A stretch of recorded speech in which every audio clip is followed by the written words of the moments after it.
Looking for a more open, pretty, one-row repeat crochet stitch? If that sounds like what you're looking for, why not try the linked shells stitch? It works up really easily and creates a beautiful detail to your crochet work. If you're ready to learn, I'm Rachel from Hope Corner Farm, and by day I'm a home ec teacher who teaches hundreds of students how to crochet. And let's grab a hook and some yarn and we'll get crocheting.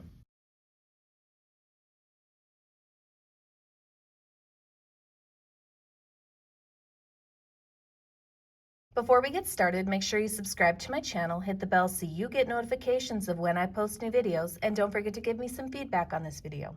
Give me a like or a comment, let me know what I did well or things that I could improve upon. First off, you're going to have to know how to chain, you're going to have to know how to single crochet, and you're going to have to know how to double crochet. I am going to show you how to do these stitches in this video, but if I go too fast or you want a refresher on them, you can check out the description below where I have included links for each of these videos.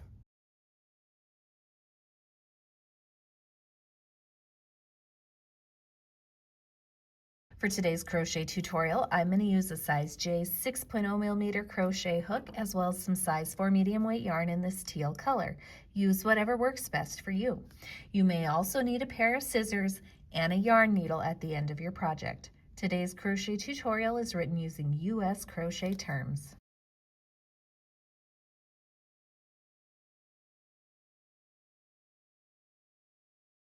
For the linked shell stitch, you need to start by chaining a multiple of 4. Any multiple of 4 will do, so I am going to start by chaining 16. So here's 1, 2, 3, 4, 5, 6, 7, 8, 9, 10, 11, 12, 13, 14, 15, and 16. So again, start by chaining a multiple of 4. Any multiple of 4 works.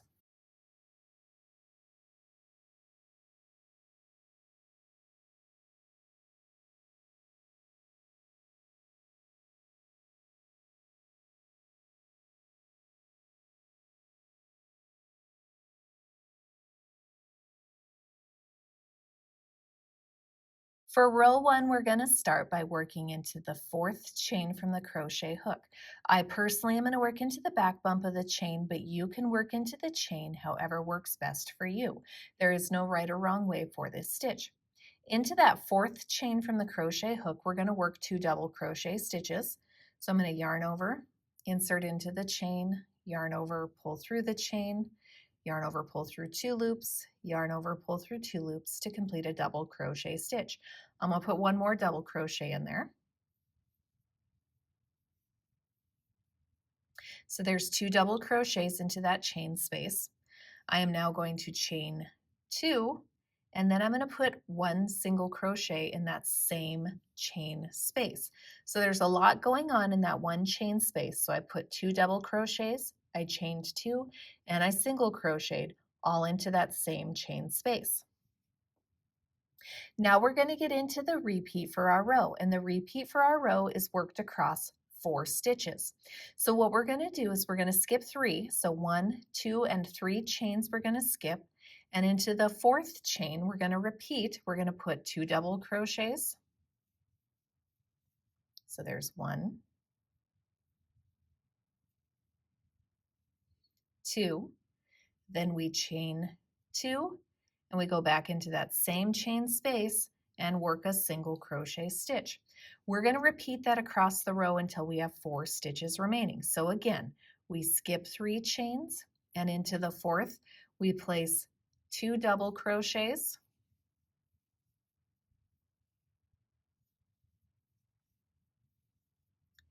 chain 2, and then work a single crochet in that same chain space. When you have 4 chains remaining for your row, you're going to skip 3 of those chains, and into the 4th, you're going to work 3 double crochet stitches. So here is 1, 2, and 3 double crochets, all worked into the very last chain of our row. And that completes row 1.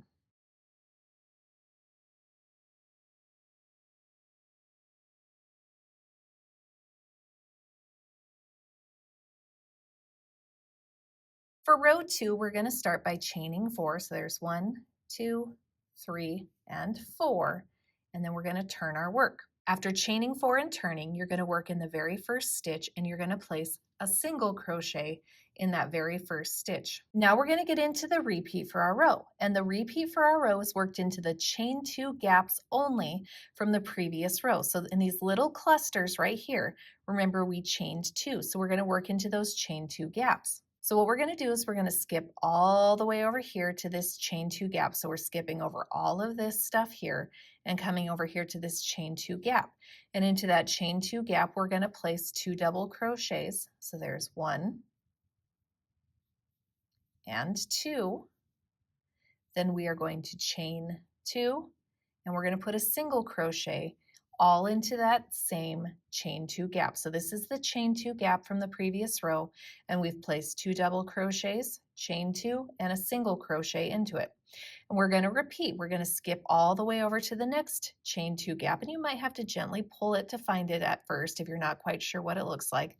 But right here is that chain 2 gap, this space, not this one, not this one, this space right here. So hopefully you can see that right here is where we're going. We're going to come over here and into that chain 2 gap, we're going to place 2 double crochets. So there's 1 and 2. Then we chain 2 and put a single crochet all into that same chain 2 gap. Again, repeat. We skip all the way over here to the next chain 2 gap, and into that we place 2 double crochets, chain 2, and single crochet into that chain 2 gap. So again, for this row, we're working into those chain 2 gaps only, and that's how we link those shells. This shell is linked to this shell by working into that chain 2 gap. After working into that last chain 2 gap, we're going to skip all the way over here and into those skipped chains from row 1. So remember, we worked into the 4th chain from the crochet hook for row 1. So these are those skipped chains. We're going to place into that gap created by those skipped chains, we're going to place 3 double crochets. So here is 1, 2, and 3 double crochets, all worked into that skipped chain gap. And that completes row 2.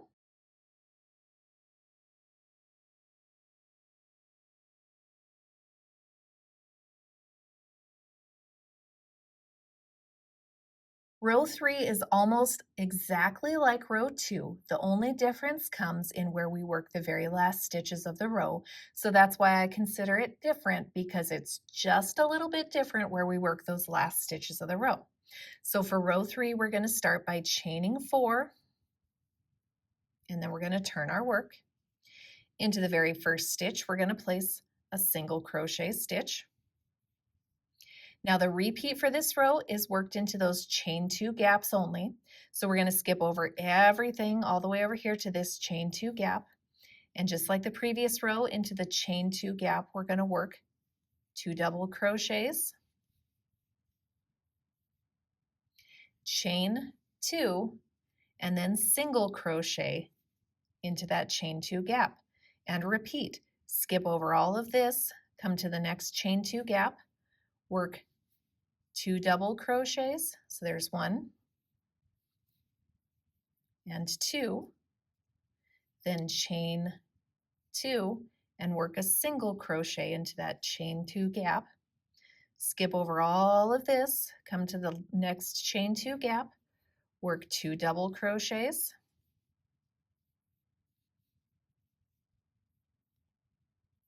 chain 2, and then single crochet in that same chain 2 gap. Now after you've worked into the last chain 2 gap for this row, you're going to skip over all of this and you're going to come over here to that chain 4 turning chain from the previous row, and into that little space right there in that chain 4 turning chain, we're going to work 3 double crochet stitches.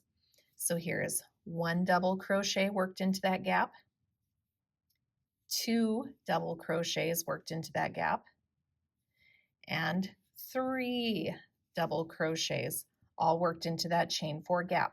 So again, that space is a little bit different than the previous row, so that's why I consider row 3 a little bit different. And that completes row 3. Now don't be concerned if at first your work is kind of bowing a little bit like this. Usually it's going to straighten out unless your chain is way too tight on the bottom. But what I've found is that first this project likes to kind of bow like this. And as you add more rows to it, it's going to straighten out. So just kind of keep that in mind. Don't be super worried if your project is kind of bowing a lot at first. If it continues after you've got about 5 or 6 rows, then you may need to worry about loosening your tension on your chain.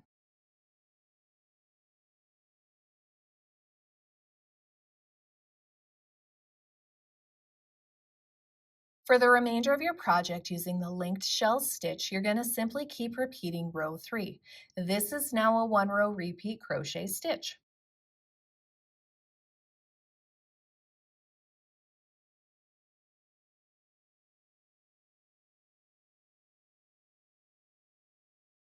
As far as the finishing stitch goes, you have 2 options. One, you could just end it after any repeat of row 3 that you would like, keeping in mind that you're going to have a kind of wavy top edge. The bottom edge is a little bit more straight and a little bit more gappy, so kind of keep that in mind, but it does look pretty to end your project this way. The other option is you could chain 1, turn your work, put a single crochet in this very first stitch right here. Then you could repeat, chain 1, skip 1 stitch, and work a half double crochet in the next. Then chain 2, skip 1 and 2, and single crochet into this little space right here. So chain 1, skip, half double crochet in the next, chain 2, skip 2, and into the third, place a single crochet till you get to the end of the row. I'll show you what it looks like at the end of the row. So when you get to the end of the row and you've worked your last single crochet, again, you could chain 1, skip 1, half double crochet in the next, and then you could chain 1, skip all this and come over here and into the second chain. So here's 1 and 2. So the second chain of that chain 4 turning chain, you could work a single crochet stitch. And so that's the other option to end this crochet stitch if you want your top edge to look more like your bottom edge. So just kind of keep that in mind that there are 2 ways that you can finish this crochet stitch. One last thing I want to point out is that the front side looks almost exactly like the back side. So I would consider this a stitch that looks the same on both sides. So keep that in mind when you're choosing it for your crochet projects. And that's how to crochet the linked shell stitch. I hope you guys found this tutorial helpful. Don't forget to subscribe to my channel, hit the bell so you get notifications of when I post new videos. And if you're looking for another shell stitch tutorial, you could check out my regular crochet shell stitch tutorial right here. And I hope you have a wonderful day.